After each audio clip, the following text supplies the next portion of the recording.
Company है जो बाजार में उतरने को तैयार है। साइंट का नाम तो आपने सुना ही होगा, लेकिन आज जिस कंपनी से मैं मुलाकात करवाने जा रहा हूं वो है पहली बार आपसे मुलाकात करेगी साइंट डीएलएम। इसका आ रहा है पब्लिक इश्यू। आई कंपनी के टॉप मैनेजमेंट से करते हैं मुलाकात। साइंट डीएलएम ये है वो कंपनी जिसका इशू आ रहा है। इशू खुलेगा 27 तारीख से लेकर 30 तारीख के बीच में, यानी कि कल। 250 से 265 रुपए इशू की प्राइस है, प्राइस बैंड रादर।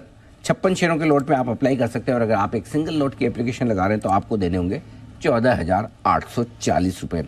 592 करोड़ का इशू है, पूरा फ्रेश इशू, यानी कि सारा का सारा पैसा जाएगा कंपनी के पास में। और हायर बैंड पर कंपनी का मार्केट कैप होता है करीबन 2100 करोड़ का।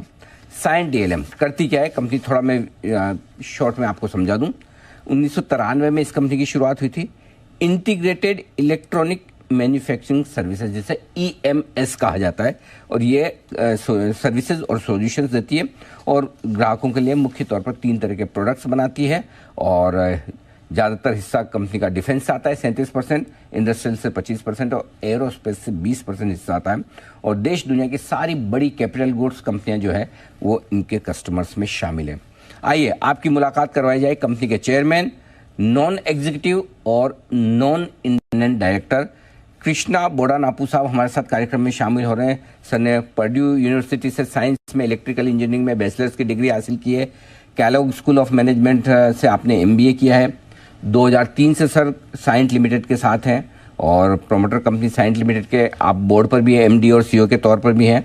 और 2015 से साइंट डीएलएम के बोर्ड पर भी आप हैं। कृष्णा सर, बहुत बहुत स्वागत है आपका। धन्यवाद सर हमें समय देने के लिए। आपका आईपीओ खुल रहा है। सबसे पहले तो मैं ये समझना चाहता हूँ आपसे, बेसिकली आपकी कंपनी का बिजनेस क्या है और किस तरह के आपके कस्टमर से किस तरह के प्रोडक्ट्स आपकी कंपनी बनाती है। नमस्कार और गुड मॉर्निंग। धन्यवाद मुझे आज मौका देने के लिए, शो पे आपसे बात करने के लिए। जी सर। ये साइंट डीएलएम जो है, साइंट डीएलएम के बिजनेस बेसिकली 3 तरीके की होती है। एक तो मेजर बिजनेस है इलेक्ट्रॉनिक मैन्युफैक्चरिंग, जो पीसीबीज और पूरे जो electronics various products various industries में जाते हैं वो हम बनाते हैं। दूसरी प्रोडक्ट तो बॉक्स बिल्ड कह जाता है। बॉक्स बिल्ड यानी जो इलेक्ट्रॉनिक्स हम बनाते हैं उस पे पूरा पैकेजिंग करके एंड प्रोडक्ट जो कस्टमर कंज्यूमर के पास जाती है वो प्रोडक्ट हम बनाते हैं। तीसरी थी होती है वायरिंग हार्नेस, जो पूरे वायरिंग वगैरह जो प्रोडक्ट के अंदर जाते हैं हम बनाते हैं। तो इन 3 तरह के प्रोडक्ट्स बनाते हैं हम। एक तो पीसीबी, सेकंड वायरिंग हार्नेस और तीसरा इंटीग्रेशन यानी बॉक्स बिल्ड। हम ज्यादातर काम करते हैं 3 इंडस्ट्रीज में, जो सेफ्टी क्रिटिकल इंडस्ट्रीज होते हैं, जिनमें रिलायबिलिटी की बहुत फोकस होती है, क्योंकि अप टाइम पे ही पैसे बनाए जाते हैं ये इंडस्ट्रीज पे। वो 3 इंडस्ट्रीज है। एक तो है एरोस्पेस एंड डिफेंस, और जैसे आप जानते हैं कि भारत में भी एरोस्पेस एंड डिफेंस पे बहुत फोकस है, बहुत पैसे खर्च हो रहे हैं गवर्नमेंट के द्वारा और प्राइवेट सेक्टर एयरलाइंस के द्वारा। तो एरोस्पेस एंड डिफेंस एक है। दूसरी तो इंडस्ट्रियल है, again high precision low volume industrial products बनाते हैं। और तीसरी इंडस्ट्री है मेडिकल, और आप जानते होंगे कि मेडिकल में भी बहुत चेंजेस आ रहे हैं, क्योंकि कॉस्ट ऑफ हेल्थ केयर तो बहुत बढ़ रहा है दुनिया भर में, तो बहुत चेंजेस आ रहे हैं। तो ये 3 प्रोडक्ट हम बना, और ये 3 इंडस्ट्रीज में ये 3 टाइप के प्रोडक्ट हम बनाते हैं साइंट डीएलएम। बिल्कुल, तो ये प्रोडक्ट्स आप बनाकर इन कंपनियों को सेल करते हैं जो तीनों ही अलग अलग स्पेस में काम आते हैं। अच्छा सर, 592 करोड़ 592 करोड़ का आपका इशू है। पूरा का पूरा पैसा कंपनी में ही जाने वाला है। जरा बताएं सर, इसका यूज कैसे होगा, अल्टीमेटली ये पैसा कहाँ काम आएगा। तो इशू तो 700 करोड़ की है। 108 करोड़ प्री आईपीओ में प्लेसमेंट हो चुका है, इसीलिए 592 बचा है जो आईपीओ में आना है। तो टोटल हम 700 करोड़ रेस कर रहे हैं, जो पूरा कंपनी में जाता है। तो अब अगर आप इलेक्ट्रॉनिक्स और मैन्युफैक्चरिंग की सिचुएशन देखें इंडिया, तो अब तो इंडिया में बहुत फोकस आ रहा है मैन्युफैक्चरिंग पे। 3-4 वजह क्या आ रहा है। एक तो इंडिया मार्केट बढ़ रही है, जो आप एरोस्पेस में ऑर्डर्स देख रहे हैं, फॉर एग्जांपल डिफेंस में ऑर्डर्स देख रहे हैं, वो इसलिए है कि इंडिया मार्केट बढ़ रही है। दूसरी तो ये है कि जो ग्लोबल पॉलिटिक्स है, जियोपॉलिटिक्स के वजह से दुनिया के कंपनीज अपने सप्लाई चेन को डी रिस्क करना चाहते हैं। तो सिर्फ चाइना में नहीं बनाना चाहते हैं या सिर्फ मेक्सिको में नहीं बनाना चाहते हैं, लेकिन इंडिया में भी बनाना चाहते हैं, क्योंकि अब तो इंडिया में जो गवर्नमेंट लास्ट 6-7 साल से बहुत मेहनत की है और बहुत फोकस की है पीएलआई स्कीम पे, इंपोर्ट्स इजी करने में, सब्स्टिट्यूशंस पे एक्सेट्रा, तो इंडिया में मैन्युफैक्चरिंग अच्छी हो रही है। तीसरी तो ये है कि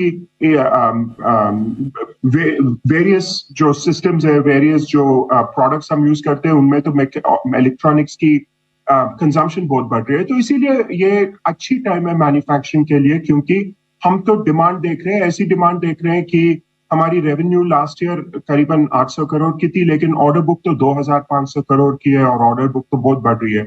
यानी हमें इस बिजनेस में इन्वेस्ट करना चाहिए ग्रोथ के लिए। तो हम रेस कर रहे हैं मनी ग्रोथ इन्वेस्टमेंट्स के लिए। एक तो थोड़ा हमारा डेट है, करीबन 150 करोड़ कुछ डेट है, एक्सटर्नल डेट, जो हम रीपे करेंगे, क्योंकि फाइनेंस कॉस्ट, जो इंटरेस्ट रेट्स बढ़ रहे हैं, तो फाइनेंस कॉस्ट थोड़ा ज्यादा है, इसीलिए हम वो डेट रीपे करेंगे।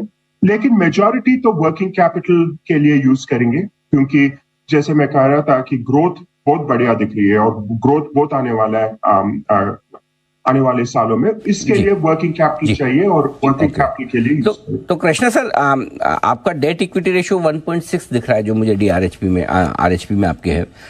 थोड़ा सा आपके लिस्टेड पेयर्स के कंपैरिजन में थोड़ा ज्यादा है, तो क्या इश्यू आने के बाद ये कम हो जाएगा, या क्या लेवल पर आप कंफर्टेबल हैं? 1 पे हम कंफर्टेबल रहेंगे, लेकिन 1 से कम हो जाएगा जब एक्सटर्नल डेट रीपेमेंट हो जाएगा। ऑर्डर बुक सर आपकी बड़ी हेल्दी दिखी है। 21 में 900 करोड़ का ऑर्डर बुक था, जो 23 में 2400 करोड़ पहुंच गया, ऑलमोस्ट 2.5-3 टाइम्स तक ऑर्डर बुक हो गई। अभी ऑर्डर इंटेक कैसा दिख रहा है, किस तरह की डिमांड है, जरा वो बताएं सर। डिमांड बहुत बढ़िया है। जैसे मैं बोल रहा था कि ये तो 2500 करोड़ की ऑर्डर बुक आप है, लेकिन वो कॉन्स्टेंटली फिल हो रही है, अपडेट हो रहे हैं। तो हम तो डिमांड अच्छी है, डिमांड देख रहे हैं। और हमारे बिजनेस में ये टोटल कॉन्ट्रैक्ट वैल्यू की कॉन्सेप्ट होती है, जब कस्टमर पीओ नहीं देते, लेकिन हमें बताते हैं कि आने वाले 5-10 साल में कितना बिजनेस दे सकते हैं। तो अगर हम टोटल कॉन्ट्रैक्ट वैल्यू देखें, क्योंकि total contract value order book पे कन्वर्ट होता है, वो तो ऑर्डर बुक से एटलीस्ट 2 टाइम्स है। तो डिमांड तो बहुत स्ट्रांग है, और इस डिमांड को हम सब एग्जीक्यूट करने के लिए हम ये पैसे रेस कर रहे हैं, क्योंकि वर्किंग कैपिटल की जरूरत होगी आने वाले 2-3 साल में। के लिए आप पैसा रेज करें, बट कैपेसिटी आपके पास ऑलरेडी है, कैपेसिटी प्रोड्यूस करने के लिए, मतलब उसमें कैपेक्स और करने की जरूरत नहीं। किस कैपेसिटी पे आप अभी काम कर रहे हैं और कितनी और स्कोप है बढ़ाने की? तो हमारी कैपेसिटी तो हमारे पास जो चाहिए वो कैपेसिटी है। अब तो हम हैदराबाद और मैसूर में 2 प्लांट है, इनमें तो 1/3 कैपेसिटी पे चल रही है। तो हम तो बिजनेस 3 गुना बढ़ा सकते हैं पहले, और ज्यादा कैपेसिटी डालने के पहले। तो कैपेसिटी की बात नहीं है, लेकिन वर्किंग कैपिटल की तो रिक्वायरमेंट होगी, क्योंकि रॉ मटेरियल्स वगैरह बहुत एक्सपेंसिव है ये बिजनेस। सर, मैं आपके प्रोस्पेक्टस में एक और चीज पढ़ा, काफी आपके टॉप मैनेजमेंट में जो ऊपर की अच्छी पोस्ट पर जितने भी आपके टॉप मैनेजमेंट ऑफिशियल्स हैं, वो हाल ही में अपॉइंट हुए हैं। उसकी कोई खास वजह? आईपीओ के जस्ट पहले काफी नया मैनेजमेंट आया है कंपनी में। तो हम पिछले 5 साल से बहुत काम किए थे इस बिजनेस पे। अब हमें ये कॉन्फिडेंस आ रहा है कि ये बिजनेस बहुत अच्छी बिजनेस है, जो जिसपे ग्रोथ पोटेंशियल बहुत बढ़िया है। तो इसीलिए हम क्या सोचे कि बाहर से तो 3-4 लोगों को लाना था सीनियर मैनेजमेंट में, क्योंकि उनको तो इंडस्ट्री की पता होगी। हम इंटरनली जितना कर सके करें, लेकिन अब तो और ग्रोथ के लिए, नेक्स्ट लेवल ऑफ ग्रोथ के लिए इंडस्ट्री एक्सपर्ट्स चाहिए। इसीलिए हमने एंथनी मॉलबटानो जो सीईओ है उनको बाहर से लेके आया था, और राम दोरनाला जो सीओओ है वो बाहर से आए। लेकिन और दूसरी चीज तो ये है कि जो साइंस से भी ट्रांसफर हुए हैं मैनेजमेंट, अब तो मैनेजमेंट को सेपरेट करना पड़ा जब आईपीओ की बात हो रही थी। इसीलिए हम डिमार्क करे थे कि कौन साइंस मैनेजमेंट है और कौन डीएलएम मैनेजमेंट है। लेकिन जो अगर आप देखें जो ट्रांसफर हुए हैं साइंस से, सीएफओ साइंस से ट्रांसफर हुआ है, HR head, corporate development head, manufacturing head, sales head. तो हमें ये लगता है कि अच्छी बैलेंस आई है, क्योंकि अब तो जब पब्लिक इश्यू होएगी, हमें तो और ग्रोथ डेमोन्स्ट्रेट करना है, स्टेबिलिटी डेमोन्स्ट्रेट करना है। तो अच्छी बैलेंस लेके आए हम, जो साइंस के इंटरनल लीडर्स है और एक्सटर्नल जिनको ये मार्केट की अच्छी पता होती है। कृष्णा सर, आपने ये भी कहा कि 70 करोड़ आपने रखा है एक्विजिशंस वगैरह करने के लिए, वो पैसा भी रखा है। सो किस स्पेस में आप एक्विजिशन करने की सोचे, और इसी फाइनेंशियल ईयर में हो जाएगा सर? ये फाइनेंशियल ईयर में तो हम एम कर रहे हैं, अगर होगा कि नहीं तो एक्विजिशन के बारे में जरा मुश्किल है क्योंकि बहुत से फैक्टर्स होते हैं, लेकिन हम ये देख रहे हैं कि हमारे कस्टमर्स हमें प्रॉक्सिमिटी के बारे में पूछ रहे हैं, यानी उनके लिए मैन्युफैक्चरिंग, उनके जो फाइनल असेंबली है टिपिकली जो यूएस में होती है या यूरोप में होती है, उसके आजू बाजू प्रॉक्सिमिटी में मैन्युफैक्चरिंग की देख कर रहे हैं। इसीलिए हम कैपेसिटी के लिए नहीं, कैपेबिलिटी के लिए एक्वायर करेंगे, और वो छोटी नंबर है 70 करोड़, लेकिन हमें सिर्फ थोड़ा कैपेसिटी चाहिए जिसमें हम ये प्रॉक्सिमिटी में जो जो चीज प्रॉक्सिमिटी में होती है, कभी कभी अगर डिफेंस के लिए काम कर रहे हैं तो सॉफ्टवेयर तो कंट्री में लोड हो सकती है, ऐसे थोड़ी चीजें होती है। तो इसलिए हम ये प्रॉक्सिमिटी जो यूएस या यूएस के आजू बाजू मेक्सिको वगैरह में कुछ खरीदना चाहते हैं, क्योंकि वो कैपेसिटी की बात नहीं है, लेकिन वो कैपेबिलिटी हमारे कस्टमर्स हमसे पूछ रहे, इसीलिए थोड़ा पैसे एक्विजिशन के लिए ईयर मार्क करे थे, लेकिन relatively small amount. Perfect sir. Sir आखिरी सवाल आपसे, लाइक आपका भी रॉ मटेरियल काफ़ी आप इंपोर्ट करते होंगे, और ये सब सेमीकंडक्टर्स वगैरह चिप्स की जो थोड़ी बीच में शॉर्टेज वगैरह की बात हुई, तो क्या उसका इम्पैक्ट पड़ता है आप पर, और यदि हाँ तो फिर उसको कैसे हैंडल करेंगे सर? तो लास्ट ईयर तो बहुत इम्पैक्ट हुआ था, इसीलिए लास्ट ईयर रेवेन्यू ग्रोथ उतना खास नहीं था, क्योंकि डिमांड तो था लेकिन सप्लाई की इम्पैक्ट बहुत भारी पड़ा हम पे। लेकिन अब तो वो प्रेशर बहुत से कम हो गया। अब तो सेमीकंडक्टर के लीड टाइम्स होते हैं, टिपिकली 3 महीने से 6 महीने होते थे even in the best time, तो वो लेवल पे आ रहे हैं मोस्ट ऑफ द सेमीकंडक्टर्स। लेकिन हमने और एक काम किया, हमने सप्लाई चेन की पे बहुत फोकस डाली थी लास्ट 2-3 इयर्स में। तो सप्लाई टीम के भी 1-2 नए लीडर्स हैं, उनके लीडर्स सिंगापुर में बेस्ड है क्योंकि वहां से आती है मोस्ट ऑफ द सप्लाई। और हमने सिस्टम्स भी इम्प्लीमेंट किए हैं। अब सिस्टम्स पे बहुत ज्यादा आर्टिफिशियल इंटेलिजेंस और ऑटोमेशन किए हैं सिस्टम्स पे, तो उस पे हम बहुत काम किए थे। जनरली ये जो प्रेशर थी सप्लाई चेन पे वो कम हुआ और हमने काम किए, तो इस दोनों चीज के देख के हमें कॉन्फिडेंस आता है कि आगे बढ़ते हुए उतना प्रॉब्लम नहीं होगा सप्लाई चेन पे। तो बिल्कुल आपने अपनी कंपनी के प्लान्स बहुत अच्छे तरीके से हमें समझाए। उम्मीद करते हैं कल से आपका आईपीओ खुल रहा है सर, सुपर डुपर हिट हो।